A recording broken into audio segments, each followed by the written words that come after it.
Morning, everybody. Morning. Thanks for joining us here today. It's a beautiful room. It's our first time not in a hotel ballroom. Last minute change because HealthRIGht 360 is union strong, and we don't cross picket lines.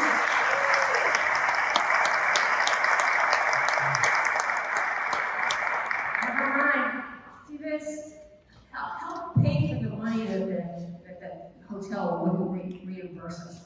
See that go on. We don't cross picket lines. So now that we're here, I think it's a beautiful space. It costs less. It feels cozy. You know, when you host an event in a massive ballroom, the room can feel empty. In a more intimate space like this, it's packed. It's like, this is a place to be this morning, so thank you. Results of the national election are in. Cabinet picks have been named, and renamed. So there's that. What can I say? What can we say? I was on a call the other day with National Behavioral Health Advocates, and someone said, look on the bright side. Maybe with this regulatory reform, there'll be less paperwork. Less paperwork. That's the bright side, okay? I'll take it, that's it. That's the silver lining. Well, I say there'll definitely be less paperwork when our federal healthcare funding gets cut. So you see that, I'll again refer to the fundraising barometer, the thermometer behind you. We need to fill it up so we can prepare and fight for the future. We've been here before. Together we've beaten back attacks on health equity and justice. And with your help, we'll do it again. So, is it awkward? This is awkward, but it was a little. Anybody read the Chronicle? It's a little awkward. I'm just going to address the elephant in the room. It's a not very nice article about HealthRIGht 360 in the Chronicle. I hope today, through this event, you get to experience the real HealthRIGht 360 and not whatever that was in the Chronicle.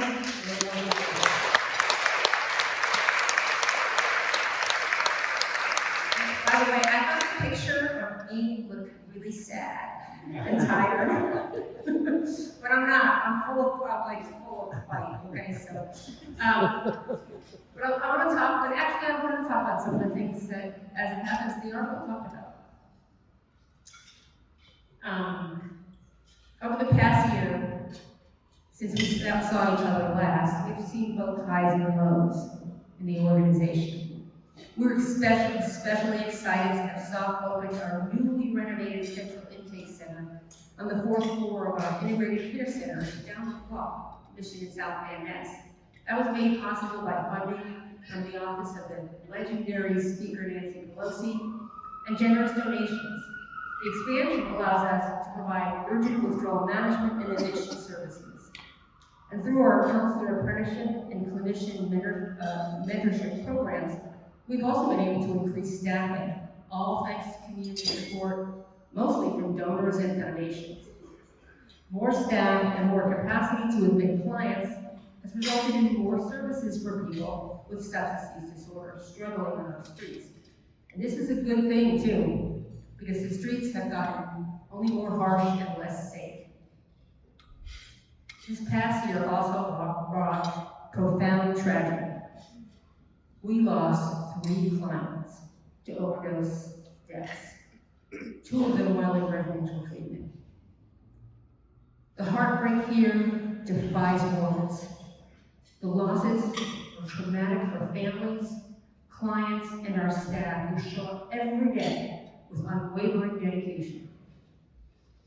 Now, I know you're wondering, as many did when they called me, how can this happen in the treatment program? Well, let me explain by walking you through the real world of substance use disorder, recovery, and treatment. Substance use disorder isn't a linear journey. People don't hit, as Gary referenced, People don't hit a mythical bottom and emerge forever, ready to recover. Recovery is a process, and early treatment is most often marked by ambivalence. One day, a client feels motivated, but the next day, overwhelmed by shame, pain, and triggers. Using drugs, even in treatment, is a symptom of this disorder. Research tells us that most people make multiple attempts before achieving long-term recovery. Wanting to use drugs and even using drugs should not be a surprising behavior for people who are early phase of treatment.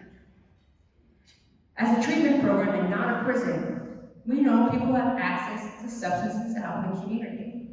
Our role is to create a safe, supportive environment where recovery can take root. The possibility that someone may experience a recurrence of their symptoms of their substance use disorder should be something that we as treatment providers actually plan for. So what can we do to make sure that everyone is safe and has the best possible chance of pursuing their goals for their own recovery journey?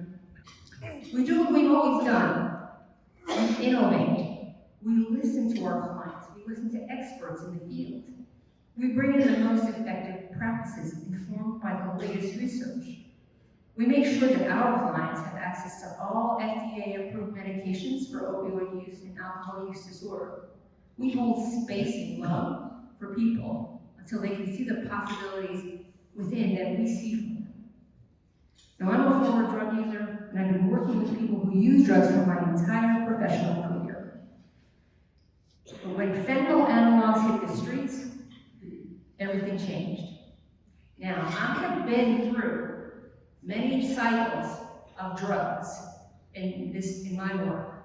I've been through the bad acid and speed kill scares of the 70s. Yes, I am that old. I used drugs during the proliferation of heroin, which occurred especially in the Bay Area.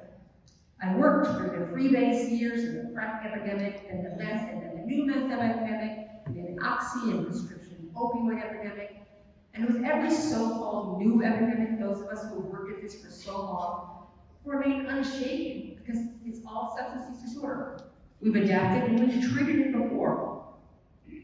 But fentanyl and the unregulated drug supply is really different. It's cheap, it's potent, and it's dangerous. So I'm not fear-mongering here. It is important to respect and appreciate just how quickly our staff have to be prepared to respond to the rapid onset of respiratory depression in the event of an overdose. This spurred us to adapt quickly. With an increasing sense of urgency, we partnered with the Department of Public Health on an naloxone awareness campaign, and we made naloxone readily available in all of our programs for clients, staff, visitors, everyone. So can we take a minute here and raise your hand if you're carrying naloxone? Your hands? Go. Good. It's readily available. Saves lives. We implemented overdose risk assessment and intake to flag clients who might need closer monitoring. And we've revisited our policies, recognizing that discharging clients for drug use can be a death sentence. Individuals discharged from residential treatment face a significantly higher risk of death within 72 hours. Instead, we focus on trying to keep people safe and trying to keep them engaged. In parallel, we began working to support low-barrier services for people who use drugs and who are not seeking treatment, so as to stem the horrific rise in overdose deaths across the country and in San Francisco. This included working with the city to open the first overdose prevention center on the West Coast. The amazing home of a much-maligned Tenderloin Center, which survived for 11 months and saved 333 lives from overdose deaths, and also provided 100,000 service engagements with guests seeking necessities like meals and showers, laundry, benefits, and navigation. Doing this dignified work made so much sense to us because, dead people don't recover. But despite all our efforts, all the ways we work to change practice to keep people safe and engaged, we lost people in our care to overdose deaths. Clinical and counseling staff are now first responders administering Narcan, and performing rescue breathing. The work of a treatment counselors and clinicians has always been difficult, requiring patience and empathy and optimism, yet never before have they so potently felt the fact that they sometimes hold a life in their hands. The 2 minutes after administering Narcan and waiting for the paramedics feels like an eternity. It's the longest 2 minutes of your life. You try to rouse the person. You begin to unfold the mask you're going to use for rescue breathing, and you pray you got there in time. These moments are seared into their memories, and this is only part of the emotional load. Given these risks, some may argue for zero tolerance policies, but we know that discharging clients at the age of fentanyl puts them at greater risk of death. We have discharged clients. We have had clients who were discharged, they died within 24 hours on the streets. This is why we need to rethink care for people who use drugs and collectively work to modernize treatment. So today I want you to understand the challenge of our work and the difficult choices we make. I want you to hear us when we say treatment providers and those of you who support treatment must join in rethinking care for people who use drugs. We have to be willing to take on the most complex, high-risk individuals, and not just those who are already well on a path to recovery. I ask you especially to think kindly of our staff. They have met these challenges with grace and strength. Today, in fact, we really did want to feature our workers in the video, and for our choice of Gary, the keynote speaker. So, can the HealthRIGHT 360 staff here, can you just stand up or raise your hand? Because we really want to know. I want to know.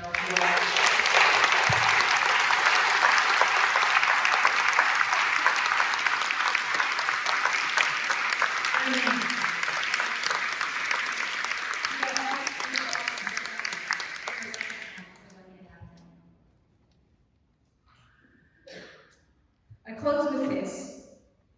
At HealthRIGHT 360, we don't just reverse overdoses, although that alone would be worthy. We witness miracles every day. Clients stay in care through their setbacks and then complete treatment, gain employment, secure housing, and reunite with loved ones. We are so lucky because we get to be with them throughout their whole journey. And their journey starts with nights like that recent super stormy Friday night when an atmospheric river flooded the city. On that night, 376 people were warm and safe and cared for in a HealthRIGHT 360 treatment or step-down bed. That's 376 people on their path. Thank you.